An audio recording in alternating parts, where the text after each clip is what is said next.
that forgiveness matters. And at the end of the day, at some point, you got to just cut it and forgive, knowing that there's bad choices people make, but they make their choices for a reason. And that reason comes from somewhere, and you can rewind it all the way back to the primordial swamp. So be the bigger man, be the bigger woman, and just say, all right, let's forgive. Let's move on. If someone were to do a documentary on your life, what would you want it to say? Welcome to the Leaders of Transformation, where we interview difference makers and world changers. And today, our guest is Chance McClain. He is a master storyteller and the visionary behind Heritage Films. With more than 800 cinematic documentaries crafted, Chance captures the spirit of families and founders in a way that inspires and preserves their legacy. He's a creative entrepreneur, an Army veteran, a sports radio pioneer, and he's lived a life as diverse as his films. And so today we're going to have a wonderful conversation, and I know that it's going to touch your heart. It's already touched my heart. We were chatting here prior, and I just was like, we need to hit record because this is so good. And so Chance, welcome. We're glad to have you here today. Thank you, Nicole. Yeah, I go by Clance now. Clance. Yeah, we should probably do the bloopers. The bloopers. This is a 3-time introductory. So I love it. It's funny. But thank you, Nicole. Yeah. Glad to have you here. And a shout out before we dive any further into it is I just want to do a shout out to Interview Valet, because they have been supporting this show literally since the beginning. And I just so appreciate them, the amazing guests that I get to meet, because Chance, we wouldn't have met. Now I want to call you Clance. We wouldn't have met without them. And so I just so appreciate them and the support of the show. Yeah, I echo that too. They've been fantastic to work with. And, you never know how you have something that you do and you believe in it, and you know that there are people that would want to do it. But when it's something that's new and, for authors, for people like that, they're like, God, how do people benefit from this? It's been fantastic to meet so many folks. And my background being radio, I'm like, hell yeah, podcasts. Yes, all day. Yes, all day. And you probably could interview, you probably have that tendency to go and turn it around and start interviewing the host all the time. I know sometimes I feel like doing that when I'm on other shows as well. So, yeah. Fighting the urge. So today, though, this is about your story. This is about what you do. And we want to feature that because it's amazing what you're doing through Heritage Films. And I was telling you a little bit about the fact that my parents both passed away surprisingly young, and I never got that chance. In fact, I was going to interview my dad when he turned 75. I'm going to interview him and my mom, and I was like, I'm going to interview them on their life and all the life lessons and all the little things, that nuances that he's known for. And I say he because he was quite the personality. My mom was more the support. But anyways, so he ends up dying at 73, and we never got a chance to do that. That book never got written. And so, what you do is so important, because I just wish we would have had that opportunity, and I would have been wise enough to do it earlier and not wait. Yeah, that's my message to everybody. Like, literally, it's the worst as a business owner. It's the worst message I can tell you, but don't wait. Do it yourself. It'll suck compared to what we do, But at the end of the day, it's those stories. It's not just the stories. It's you're really capturing the values. That's something that I've learned over all these films. Is I thought we were capturing stories and anecdotes and laughter, but after film after film after film and feedback after feedback after feedback, I realized that what people are trying to grasp onto something more than the stories. And it's I don't know, our parents were all raised in the generation before us, and they did things a little bit different, a little askew from us, and we all live our own jacked up lives. And we see some hope in the past, and we're trying to grab some of that for our kids and their kids down the road. It's been a little lesson I've learned from this. Well, it's interesting because we tend to repeat, and history repeats over and over and over again. And part of the reason why I think that happens is because we don't pay attention to the past. We don't pay attention to the lessons and go, yeah, mental note to self. I mean, my brother was older than me and he would get in trouble and get spanked. And I remember looking at that and going, yeah, mental note to self. don't do anything that elicits that, or right. At least don't get caught. So get better at doing it behind the scenes. But is that your favorite thing about crafting these films, is those values? It is. Yeah. Well, I guess there's two favorites. There's the favorite in the moment, and in the moment, I like to laugh. I like to learn, and I learn and laugh so much visiting with people about just the nuances of life, from big stories to tiny stories to quirks I love all that. Like, that's the tiny moment. But on the reflective side, when I really think about what we're doing, that deeper satisfaction, you're exactly right. It is the bigger values. It's knowing that sometimes we uncover stuff that maybe has never really been discussed within a family, but something about sitting down with a third party that's genuinely curious, and we elicit some stuff that comes out and makes it into the movies, and hearing the feedback from the families, that's a deeper satisfaction. So it's kind of the difference between, what is it, joy and happiness are two different things, but on the same pie. That's what I feel. I enjoy the moments, but I revel in the deeper values that we discover. Do you ever find when you're interviewing family members that stuff gets shared that family members go like, what? I didn't know about that. And maybe it creates a little bit of disruption. I can actually share a funny story with you that, it's not as poignant as what you just said, but I believe it's similar enough, where I'm talking to a lady who's, mid 80s, just a grandma, just a little old lady down the road.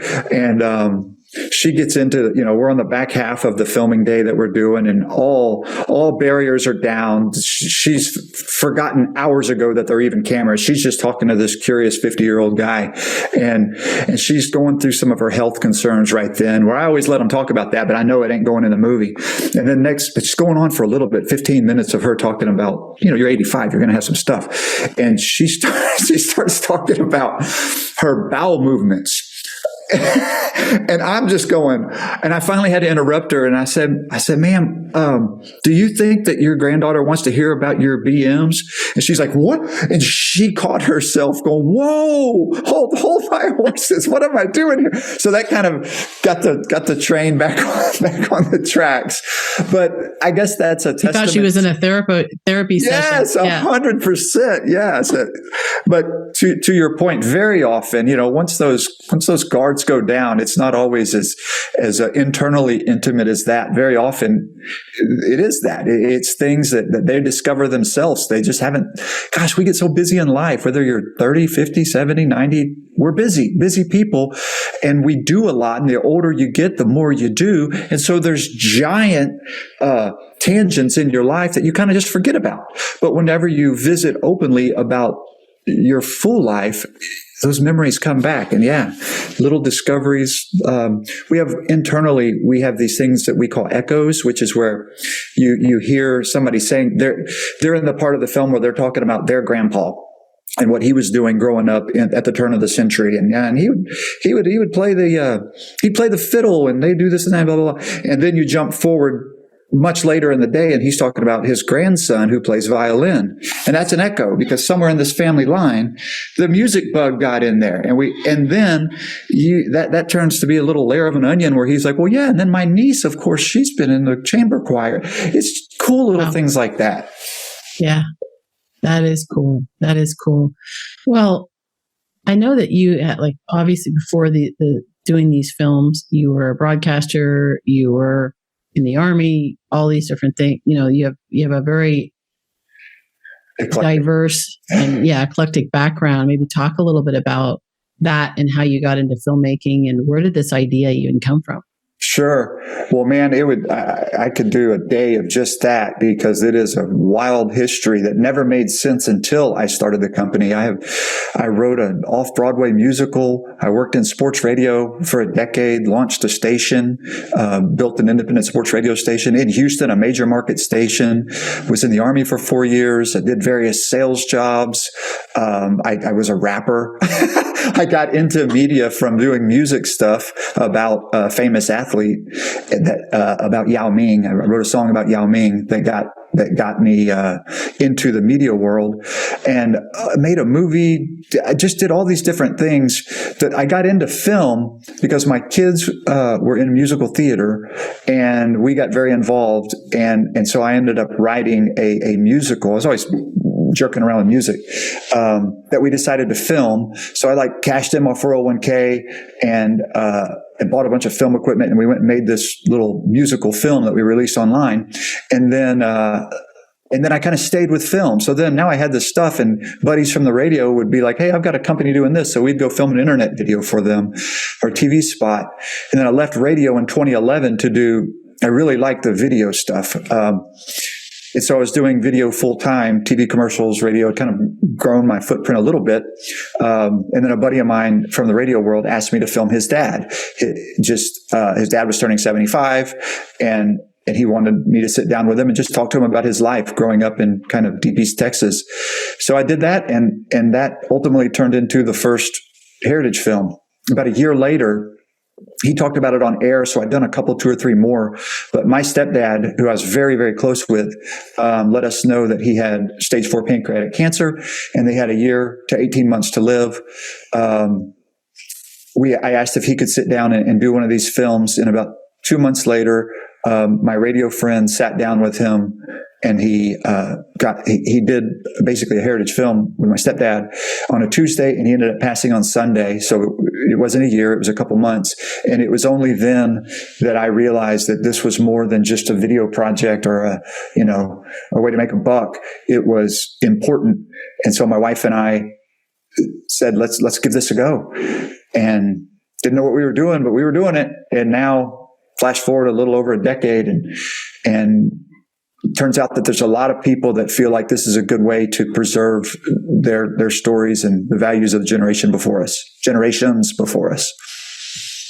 Well, I mean, there's one thing to write a book, and it's I haven't published this particular book yet, but I've written a lot of it. It takes time, Sure. You've got to meticulously craft those. But to have for a lot of people, it's actually easier to just talk it out and share those stories rather than try to put them into words and articulate that eloquently. I think I've talked to so many people that have written books. We've done some very high profile people that have books you can go buy, but I think the difference, and I'm just saying this out loud, so don't hold me to it. Having written a book yourself, you can probably tell me better. But I think that writing a book is very personal, and it gets what's in your brain out in a very intimate way, where I can't escape the fact that whenever we're doing a heritage film, there is some modicum of performance where they're sharing and responding to prompts. Like I don't call it an interview because we literally sit down and just BS. This isn't Barbara Walters Q&A. We're just chit chatting. But there is some level of performance that they're doing, which benefits the audience if that's what they're looking for. I think some lives warrant one or the other. Some warrant both, a book and a film. But I don't think any life warrants neither. I think everybody's got a story to tell, and the medium to which that story is delivered, particularly when you're talking about a captive audience of your family, your friends, and your progeny, they're going to want to read it or they're going to want to watch it. We just found that this is a great way to do it. Yeah. Yeah. Well, and you get the nuances that you might not get, like with the way that they say it or their smile or all of those different little nuances of who they are and their personality comes out. Yeah, real quick, particularly on a couples film where you're talking to mom and dad or grandma and grandpa. Sometimes grandpa's telling a story and grandma's sitting there rolling her eyes. That's part of the freaking story. Or he's saying something clever and she reaches over and pats his knee. Like that for the people that are contemporaries of grandma and grandpa or mom and dad, that means so much to them. They love to see that because that's mom tapping dad. Oh yeah, they're still in love after 56 years, right? So yeah, there's no question that it's beyond just the stories, beyond the values. It's the way, it's the style, it's the affectations, it's the responses, it's the looks, it's the glances that the video medium allows for. Well, I can imagine my mom actually doing a lot of eye rolling. My dad, he talked a lot, and she'd be like, "Will you stop talking?" And she got older, she would be like, "Will you stop talking?" Yeah, we used to take all of that out because we're like, man, she's being kind of catty. But then we realized that no, that's mom. Like, dude, that is mom. If you take that out, you're lying. So now we try to keep it real. Yeah. Yeah. Well, I think after 40, 50 years, they were married 49 years. I think at some point she was like, I've had enough. Yeah. I've had enough of you talking. I want to talk. But talk about your own family. And you mentioned about having a difficult relationship with your dad, and your dad just passed, biological dad. And talk about that and maybe how that has shaped your perspective when you go into other families and invite them into sharing their story. Yeah, God. So this is very, very fresh. My father passed away last Thursday. I was in New Jersey and I got a text from my brother, and it was a complicated relationship. I love him very much, but for the last 35 years, I guess. No, let's see. Yeah, about 30 something years, it's been a broken relationship. He did some things that I wouldn't do. And, but over the last couple of years, we've been texting, we've been communicating. Basically, from doing all these films, I realized that there are people with larger transgressions than my dad did, and people bigger than me forgave their mom or their dad, their whoever.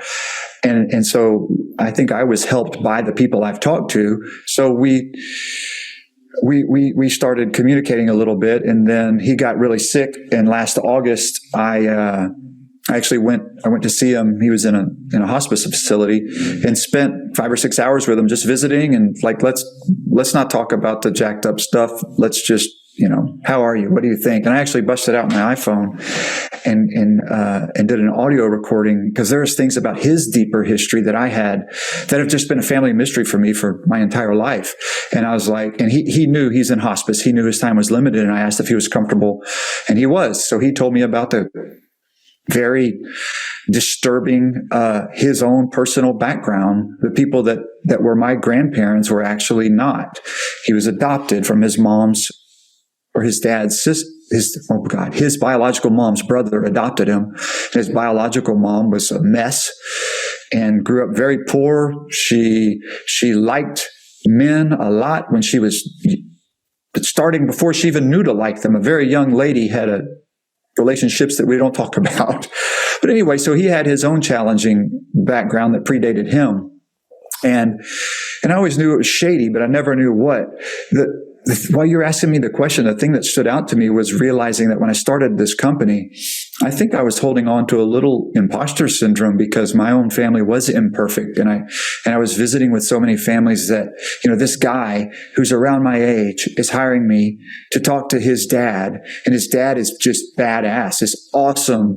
The t-ball coach, the football coach, was at every event, did everything right. The son was raised and had all of his crap together. And I had this kind of latent jealousy, and it made me feel like I'm not the right person to be interviewing, because I didn't have that. I had this messed up background. But the more I did it, the more I started thinking that maybe that fractured background that I had has made me a better person to be visiting with them. First of all, I learned that almost every family has some hiccups in it, no matter how beautiful the painting is, there's often just off the canvas there's some train wrecks, and I felt like maybe it's okay that I'm the one talking to them, and so that softened it and made it appropriate, or maybe even, I was going to tell you something else, but then I just totally got emotional. Shame on you. I can't remember what I was going to say. My apologies.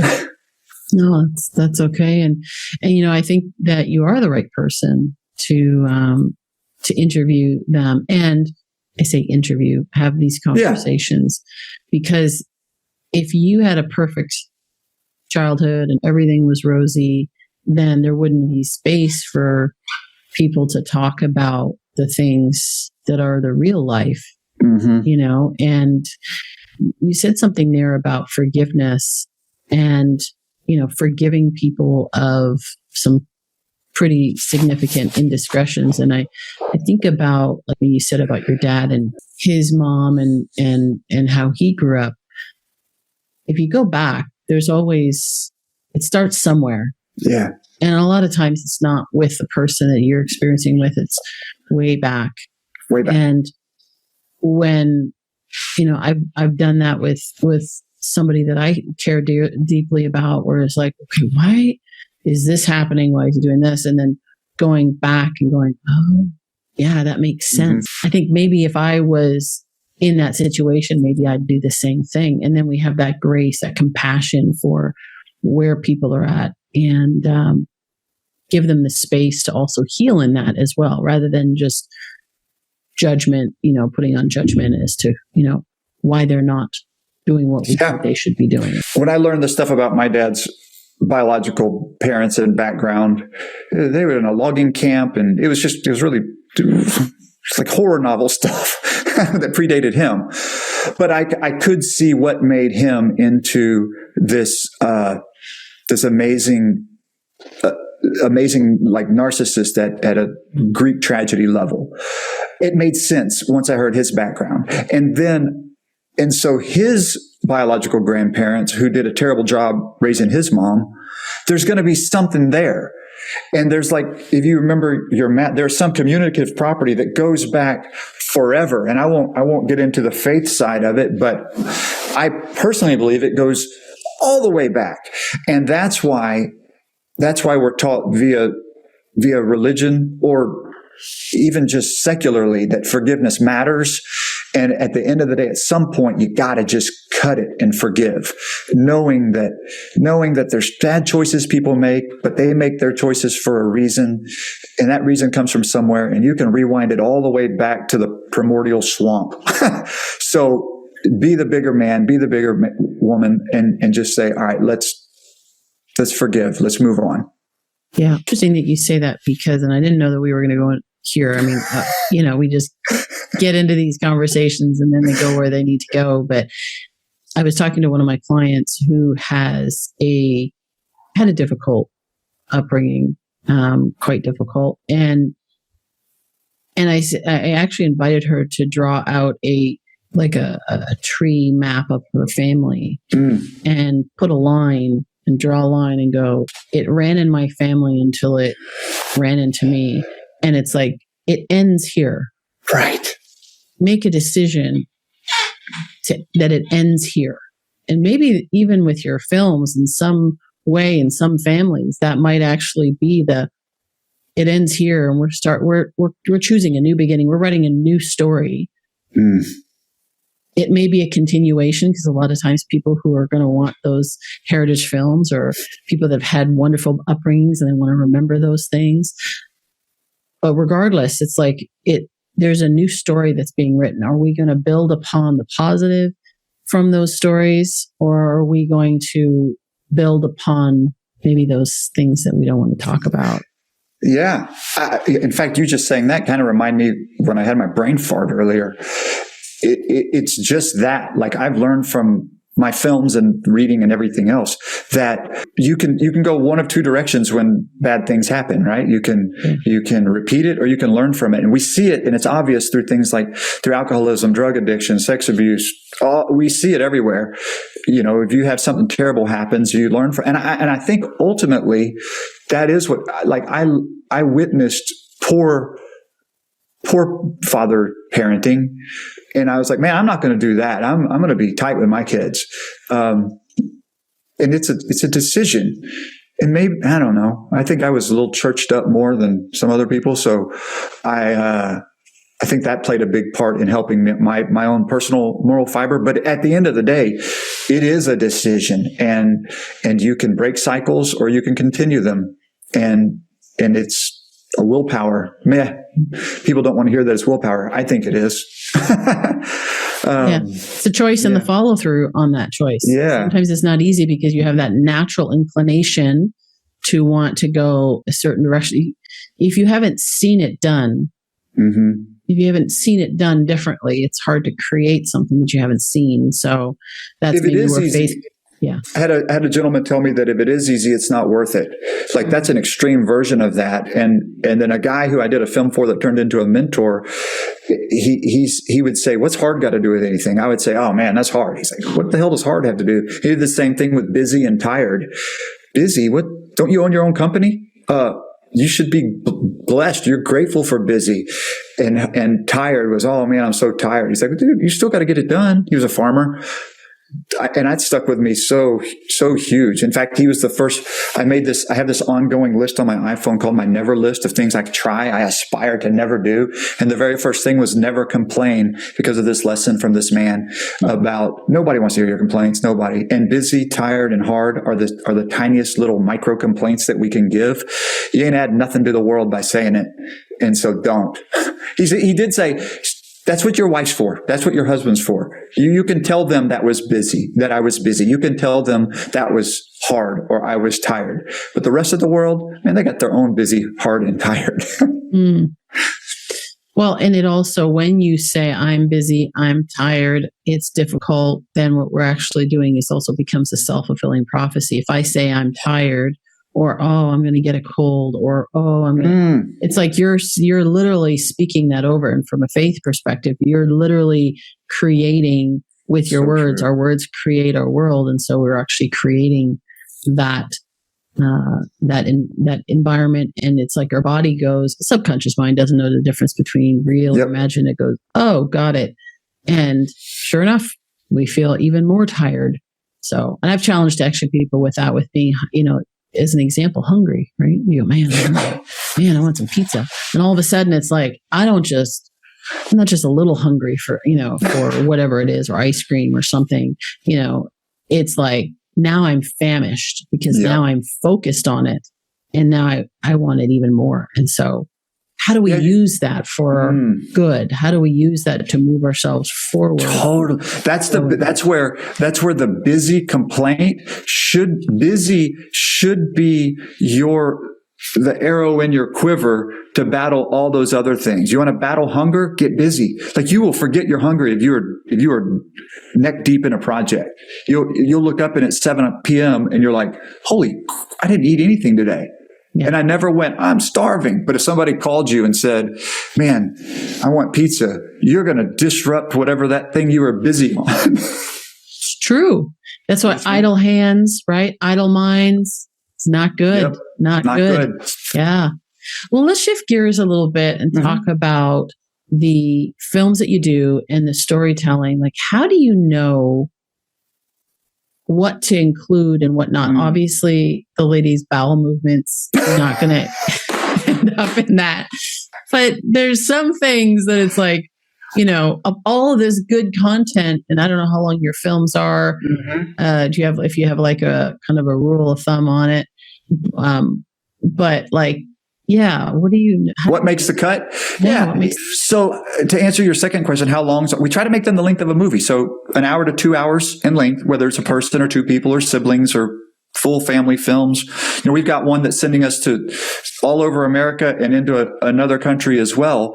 We're interviewing a total of about 18 people. But at the end of the day, we are telling one man and his wife were telling their story. They just happen to have the resources and want all the lives that they've touched to weigh in too.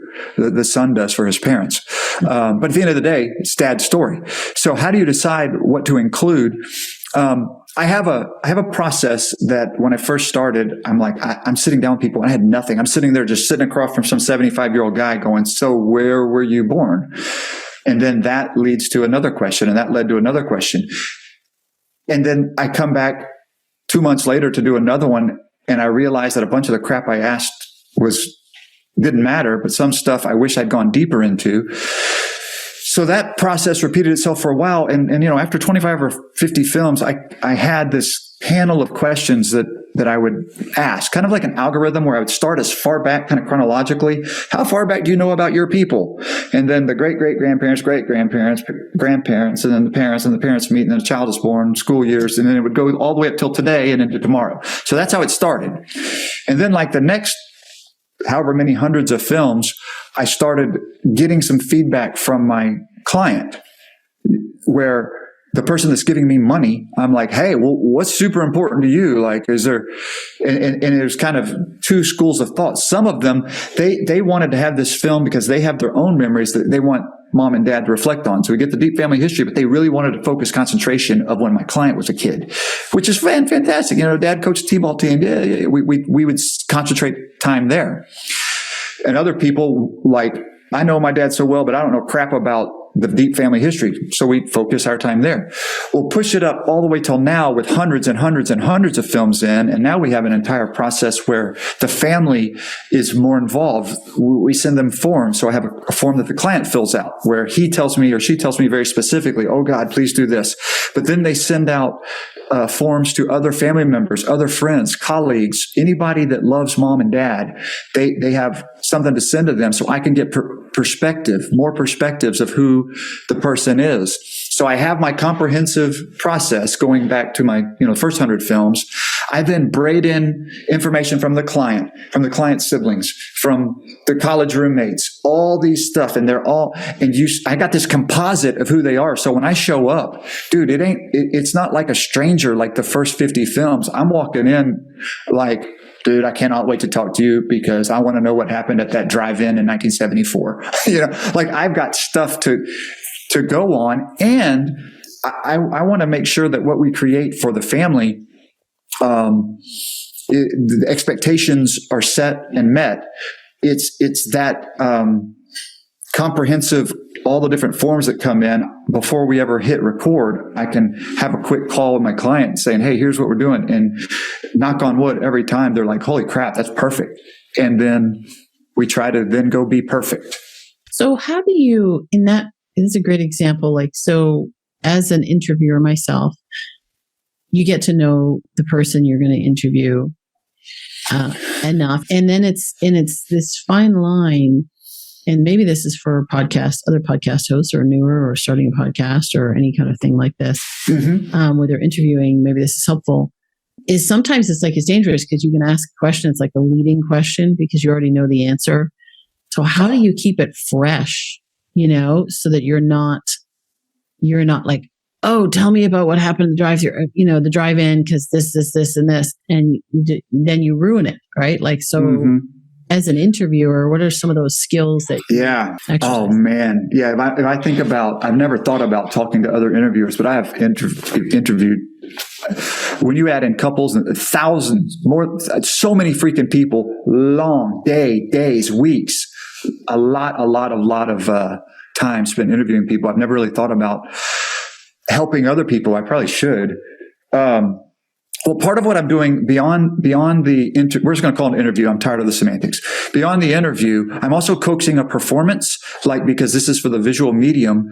And so to your point about leading the witness, or often I will ask a question that I know is wrong because I want dad to give the response. Like I'll say, so I understand that your uncle had played in the minor league, played baseball in the minor leagues. That must have been cool. And they'll go, actually, my dad played minor league baseball. And I know in the edit, it's going to go, my dad played minor league baseball. Right. So there's that side of, but that's more about making a movie right. I want them, you've read How to Win Friends and Influence People. Yeah. It talks about try to have short questions with long answers. So how do you craft those questions? Curiosity goes the longest way. So for the drive-in example, if his high school, if I'm talking to an 80-year-old guy and one of his friends, he's been friends his whole life from high school, told me the story about that, I would say, well, Bob didn't get into specifics, but I understand that the Starlight Drive-In and was it Mary? And they're like, ho, ho, ho. Now, Mary was a looker. And then they go into story. Even if they're not storytellers, they're satisfying my curiosity, which as humans that are co-occupying a space, we want comfort from our other people. So your curiosity is what makes them react and respond. Yeah. Yeah. I mean, that helps a lot. And actually it's funny because in the age of ChatGPT, speaking of, long questions. I don't know if you've ever used ChatGPT. Oh yeah, we're totally. And it's like you get these questions, and you're thinking, really? Like that's a paragraph. I'm not going to use that, even if I wanted to. But it's so we need to think about it in terms of the person, the outcome that you're looking for, and the person that you're. I love that curiosity, right? So just being curious. Short questions, long answers. I think that's it's right out of the book. It's right out of, I'm sure it's right here. It's right out of that book. There you go. That's a classic. If anybody has not read that's a classic. Stop what you're doing. Yeah. I read it when I think I was like 8 or 9 because my parents had gotten involved in personal development into a direct sales business that was very much based in that. And so I was like, I'm going to start reading some of these books because that's who I am. And, so good. And so I started reading it. And then it was like, there's a lot of big words in here. maybe I'll wait a couple of years. There you go. Yeah, 9 is a little aggressive. I was like, yeah, I don't know what they're saying. So, but I went back to it and read it many times. It's gold. So yes, ma'am. So so you talk about the films itself. So somebody contacts you and says, I want to do this film on my parents or my dad or whatever. And then you have them fill out the form, like you said, the questions. It goes out to all these different people, whoever it is that they want input from and perspective from. And then how long does this process take? I guess. Sure. Well, I have to say, since you just mentioned ChatGPT, 5 years ago, we may get in 25 forms and that turned into days of prep for me and, complicated. It isn't anymore. Now, send me 50. I can use AI tools to help. I like to think of at this stage of AI, it's really good at data. It's good at compiling. It's bad at creating. And so it's at a great place for me. So I use it to help parse that information down and find trends. So yeah, when somebody called me and said, I want to make the total time process, at the simplest level of where I spend a day with dad, they fill out the forms, we send them some info because we're going to put pictures in the movie that from their family archives and stuff, but people have thousands of pictures and they're like, what the hell? Which ones do I get? We send them like a wish list of pictures to get together. And then we get there, that may be 2 weeks to 2 or 3 months, 4 months before we show up to visit with dad. We show up, we set the cameras and lights and mics up. We talk again, at the simplest level over the course of a day. One of the crew members is scanning in pictures and filming crap around the house and flying. Dad's lived in this house for 50 years. So we're flying the drone outside to show the house. And, maybe if dad's got his Harley that he loves more than he loves the kids, we'll go film the Harley or fire it up and record the audio. Try to get some slice of life, present day stuff too. And then our edit process for the normal films is 6 weeks because we actually do have it's all creative, but we had to factorize this. There has to be processes. You mentioned I was in the Army. I did bring some good stuff out of the Army, being an artsy fartsy guy now, I believe in systems. I believe in processes. I believe in that stuff. So we have incorporated several of those things to get these things done. But during that 6-week period, we're sourcing other stuff. So if they say my great grandparents came over from Italy in the 1890s, they came through Ellis Islands. Well, we've got old archival turn of the century Ellis Island footage of Italian immigrants coming to the States. So we want to make it like what you would see on, I used to say the biography channel, but it's gone. So like on a Netflix doc, really good cameras, really good mics, really good lights, but it's dad or mom or whoever. So we source other things. And then 6 weeks later, when we think we've just crushed it and made the best film we've ever made, there's a review process. So we'll check all our boxes and we know we satisfied what the family wants, or we think we have, but we got to get that blessing from them. So we have an online tool that they basically watch their film. And if we screwed something up, they can push pause and be like, hey, Uncle Bob spells it B-O-B-B. I'm like, okay, well, so we'll make those corrections. So the whole process from start to finish, think of it as anywhere from a couple of months on the short end to 3 or 4 months on the regular end. But once we're done filming, it's 6 weeks that's going to happen. Well, I love what you just said there, that distinction of literally like letting them see it rather than being like, ta-da, like letting them see it and being able to make those little adjustments. And so it literally is their project. You are facilitating the project that they want. So 100%. And it's why that meeting expectations from the beginning. Most of the people we've worked with have never made a film, although we did do a very big, famous, popular actor that everyone in your audience knows. That's kind of my age, so 50. We did his mom, and he knows all about film. Like, you want to talk about imposter syndrome? I'm like, oh my God, this is going to suck. But I felt like we passed with flying colors. Like we honor traditional Hollywood methods of framing, and the equipment we're using is all the right stuff. So that gave me a little boost. But yeah, most people, it's completely foreign. So there's high trust involved. We try to honor it. And probably a little bit of herding cats too, but yeah. Yeah, for sure. And, it's and like, all the different assumptions as to what's supposed to look like. For sure. There's different types of people. Like some people, they just want it done and say, yep, that looks good. And then there's some people, your engineering types, your accountant types, that there's no situation, there's no film that we're going to present that's going to be perfect. And that's totally okay. Like they want their thumbprint on it, whatever it is. Awesome. That's what we're here for. Yeah. I love it. It is their film they are trusting us. They're inviting us into Dad's house.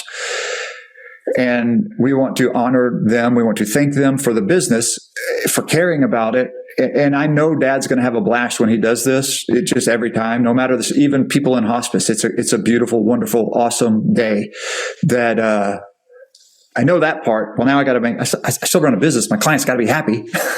Yeah. Yeah, absolutely. You mentioned in the beginning, for people that maybe can't afford to have a film like this done on their behalf, to just do it themselves.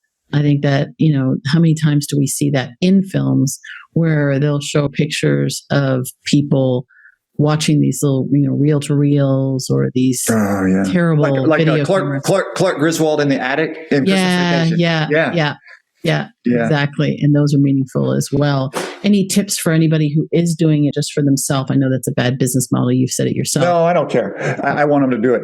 Get their phone out. Everybody that's got an iPhone or Android, doesn't matter, obviously. And the goal is to go back to that word I said before of curiosity. And before you sit down with mom, dad, grandma, whoever, Uncle Joe, see what you're really curious about. See what you're really wondering. You have some compunction that says, I should get Bob's story. Okay. You gotta dive into that word should and just take one step behind that and say, what makes me think I should? And it usually starts with, well, it's my family. And he grew up with my dad and I miss my dad. I want to know what my dad was like. Next thing you know, you're going to find You're going to find your own curiosities of what led you to that word should. But then when you sit down with them, the easiest thing to do is think chronologically. So as far back as they've even heard rumors of the family, and then just start there, knowing more yourself to those curiosities that come later in the timeline, and know you're kind of guiding yourself to there. And I promise you, by the time you get to those points where your curiosities are the itches that are getting scratched, you've got this tapestry that's already been said, and the rest of it comes out very naturally. Because you want to know, how does this story, quote, end? How does it get to today? And then today's not, there's these epilogues that aren't even epilogues. These are still living people. You say, what's next? Now that, if you spend a day or days with somebody, trust me, you're going to be rooting for Uncle Bob, or whatever the hell I called him, Uncle Joe. You're going to be rooting for whatever he wants next. And he's going to say how he wants to go to Ireland, or he wants to go on the cruise, or whatever it's going to be. You're there rooting for him to do it. And you can do it again on your cell phone. You don't have to buy a damn thing. And it's going to be unedited, and it's going to be a mess. And that's totally okay, because what you're doing is preserving for posterity. It's a preservation. What we do is we create something for presentation. It's two different approaches that satisfy that same urge. Yeah. Yeah. Great distinction there. Thank you. Yep. Well, Chance, given everything you know now, and you, as we wrap up here, and you look at your kids, it's a loaded question. What message would you want to leave your kids? What legacy would you want to leave your kids? Well, I have a daughter that graduated from A&M a couple of years ago, and she works here with me. And I have a son that has, he and his wife have their own company. And so I have a very tight, unfractured family compared to my own background. So I'm happy for that component of legacy. For my own, it's contrast is everything. It's roots and wings. I want them to know where they came from and who we are, warts and all. But I want them to use the negatives to learn from, so they don't repeat, and things get better. That's the wings. I want you to go far beyond anything I've ever done, and hopefully, as long as I'm here, I want to be there beside them. Yeah, that's great. Thank you. Where can people find you and get started with if they want to film? Sure. Yeah. yourheritagefilm.com. You can also go to farmandranchfilms.com. We also do films for families that have, generally it's multi-generational farms and ranches, although we've had some people that just bought a ranch 5 years ago, this little boutique ranch, and those are fun too. But farmandranchfilms.com, if the land is a part of the story, or yourheritagefilm.com for everything. Yeah. Awesome. Chance, thank you so very much. I really enjoyed this. Really enjoyed it. And I just, I love what you're doing. And I was thinking back with the video, it's funny because here I was thinking I needed to do this big thing, this big presentation for my parents.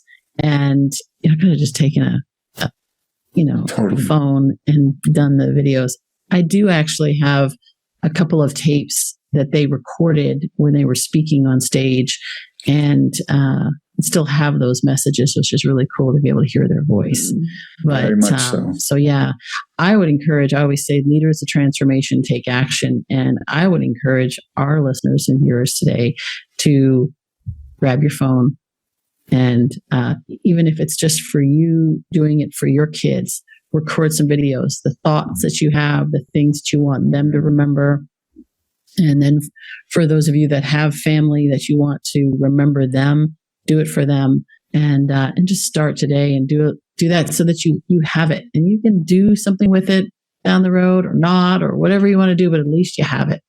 I would encourage you to do that. And I hope you've enjoyed this conversation with Chance. And I encourage you to go to yourheritagefilm.com as the main site for everything Heritage Films. And we'd love to hear how this has impacted you. Love to hear your story. So you can go on leadersoftransformation.com. Of course, you can find us all on social as well. We'd love to hear from you. And again, thank you for being here, and look forward to seeing you next time.